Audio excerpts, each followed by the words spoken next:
கடல்கள்ல இருக்கிற தண்ணி மொத்தமா ஒரே நேரத்துல காணாம போச்சுன்னா எப்படி இருக்கும்னு கற்பனை பண்ணுங்க. இதுதான் கோட்டு சூட்டு. அண்ட் இதோ உலகின் அனைத்து கடலும் வற்றினால் எப்படி இருக்கும். பூமியோட மேற்பரப்பு மொத்தமும் 70% கடல் நீரால சூழ்ந்திருக்கு. சோ சரியா எந்த அளவு கடல் நீர் இருக்கு? வெல், மொத்த கடல் நீரையும் ஒரு ஒலிம்பிக் சைஸ் ஸ்விம்மிங் பூல்ல நிரப்புனீங்கன்னா உங்களுக்கு இந்த அளவு தேவைப்படும். பூமிக்கடியில பாஸ்கெட் பால் கோர்ட் சைஸ்ல ஒரு துளை போட்டா கூட மொத்த தண்ணியும் ட்ரெயின் ஆகிறதுக்கு ஆயிரக்கணக்கான வருஷங்கள் ஆகும். மொத்தம் 480 மில்லியன் கியூபிக் கிலோமீட்டர் தண்ணி இருக்கு. ஆனா ஒருவேளை இந்த மொத்த தண்ணியையும் ட்ரெயின் பண்ற மாதிரி நம்ம கிட்ட ஒரு பவர்ஃபுல் பம்ப் இருந்துச்சுன்னா எப்படி இருக்கும்? தண்ணி மொத்தமும் ட்ரெயின் ஆனதுக்கு அப்புறம் என்ன நடக்கும்? கண்டிப்பா கடல்கள்ல இருக்கிற swimmers, sailors and cruise passengers இதோட விளைவுகளை முதல்ல உணருவாங்க. அடுத்த வினாடியே ஆழமில்லாத பகுதியில ஸ்விம் பண்றவங்க தரையில போய் விழுவாங்க. அண்ட் அவங்களுக்கு சில எலும்பு முறிவுகள் ஏற்பட்டிருக்கும். ஆழ்கடல் கப்பல்கள்ல பயணிக்கிற பயணிகள் அவ்வளவு அதிர்ஷ்டசாலிகளா இருக்க மாட்டாங்க. டைட்டானிக் சைஸ்ல இருக்கிற ஒரு கப்பல் வெறும் 30 செகண்ட்ல நிலத்துல விழுந்து சின்ன பின்னமா ஆயிரும். தண்ணி வற்றி போன முதல் நிமிஷம் கடல்கள்ல மிதந்துட்டு இருக்கிற எல்லா பெரிய கப்பல்களுக்கும் இதுதான் நடக்கும். கடல்வாழ் உயிரினங்களுக்கு என்னாகும்? இதுக்குள்ள உங்களுக்கு ஆன்சர் தெரிஞ்சிருக்கும். மீன்கள், டால்பின்கள், திமிங்கலங்கள் அண்ட் மத்த கடல்வாழ் உயிரினங்கள் எல்லாம் ஓஷன் ஃப்ளோர்ல மழையா பொழியும். ஆனா அடுத்து வர்றதுல தான் உண்மையான வேடிக்கையே ஆரம்பிக்குது. பூமியில உயிர்கள் வாழ்றதுக்கு கடல்களுக்கு 2 முக்கியமான பங்கு இருக்கு. ஒன்னு, சூரியன்ல இருந்து வர்ற ஹீட்டை பூமி ஃபுல்லும் டிரான்ஸ்ஃபர் பண்ணி குளோபல் டெம்பரேச்சரை கண்ட்ரோல் பண்ணுது. ஈக்வேட்டர்ல இருக்கிற சூடான தண்ணியை நார்த்துக்கும் சவுத்துக்கும் கொண்டு போயிட்டு நார்த்லயும் சவுத்லயும் இருக்கிற குளிர்ந்த தண்ணியை திரும்பவும் ஈக்வேட்டருக்கு கொண்டு வருது.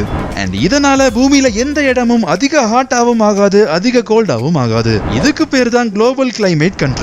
ரெண்டாவது, பூமியில நடக்கிற வாட்டர் சைக்கிளுக்கு கடல்கள் காரணமா இருக்கு. அதாவது கடல் நீர் ஆவியாக்கப்பட்டு மேகங்களா மாறி திரும்பவும் மழையா பூமியில பொழியப்படுது. கடல்கள் காணாம போன அடுத்த கணமே பூமி மொத்தமும் பறந்து விரிஞ்ச பாலைவனமா மாறிடும். இனிமே என்னைக்குமே மழை பெய்ய போறது இல்லங்கிறதுனால உங்க கொடைகளை தூர போட்டுருங்க. ஆனா கொஞ்சம் பொறுங்க, ஏரிகளும் ஆறுகளும் என்ன ஆகும்? அதுங்களை வச்சு நாம உயிர் பழச்சிட முடியாதா? வெல், கடல்கள் இல்லாம உலகத்தோட 97% தண்ணி இல்ல. அண்ட் இருக்கிற கொஞ்சம் தண்ணி வாட்டர் சைக்கிளை தக்க வச்சுக்கிறதுக்கு போதுமானதா இருக்காது. கொஞ்சம் மிச்ச மீதி இருக்கிற குடி தண்ணீரும் கண் நிமிக்கும் நேரத்துல ஆவியாயிரும். அடுத்த கொஞ்ச நாட்கள்லயே மனிதர்களும் மிருகங்களும் டீஹைட்ரேஷனால இறந்து போவாங்க. மரங்களும் செடிகளும் காத்துல மக்கி போறதுக்கு முன்னாடி இன்னும் கொஞ்ச வாரங்கள் உயிரோட இருக்கும். அடுத்த கொஞ்ச மாதங்கள்ல காடுகள் முழுவதும் எரிஞ்சு ஈரப்பதம் துளியும் இல்லாம தானே எரிய ஆரம்பிச்சிரும். அடுத்த சில வருஷங்கள்ல பூமியில இருக்கிற மொத்த காடுகளும் எரிஞ்சு சின்ன பின்னமா இருக்கும். உலகம் முழுவதும் பத்தி எரியிற இந்த தீவிரமான நெருப்பால அட்மாஸ்பியர்ல ஆக்சிஜன் அளவு ரொம்ப ரொம்ப கம்மியா இருக்கும். ஒருவேளை மனிதர்கள் இன்னும் உயிரோட இருந்தாங்கன்னா சுவாசிக்க முடியாத காற்றும் சுட்டரிக்கும் டெம்பரேச்சரும் சின்ன பின்னமா ஆக்கியிருக்கும். மொத்தத்துல பூமி முழுவதும் சமைக்கப்பட்டு வீனஸா மாறி இருக்கும்.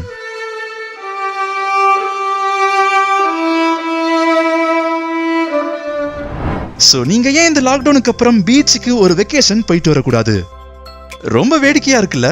வெல், இதே மாதிரி வேடிக்கையான விஷயங்களை தெரிஞ்சுக்க நம்ம கோட்டு சுட்ட போட்டுக்கோங்க. பக்கத்துல இருக்கிற பெல் ஐக்கனையும் மறக்காம தட்டி விட்டுருங்க. இந்த வீடியோ உங்களுக்கு பிடிச்சிருந்தா ஒரு லைக் பண்ணுங்க, உங்க ஃப்ரெண்ட்ஸோட ஷேர் பண்ணுங்க. அண்ட் வாழ்க்கைய ரசிச்சுட்டே வாழ மறக்காதீங்க.